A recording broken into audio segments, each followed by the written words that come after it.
un prelievo di sangue per cercare gli anticorpi che si sviluppano in risposta all'infezione dal coronavirus, quindi intercettare i soggetti che sono contagiosi ma asintomatici. È la seconda tappa correlata ai tamponi, quella dei test sierologici, partiti in quarta sotto la guida del professor Mario Plebani che coordina il progetto della regione.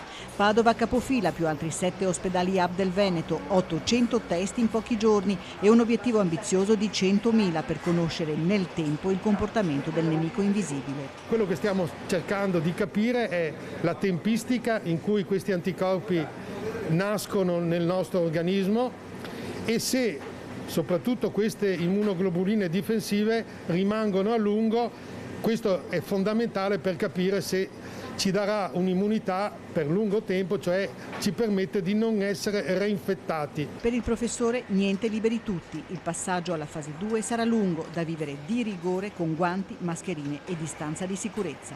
Professor Plebani, una lunga esperienza e anche lei come tutti noi di fronte all'inedito di questo coronavirus. Che cosa l'ha colpito di più di questa emergenza?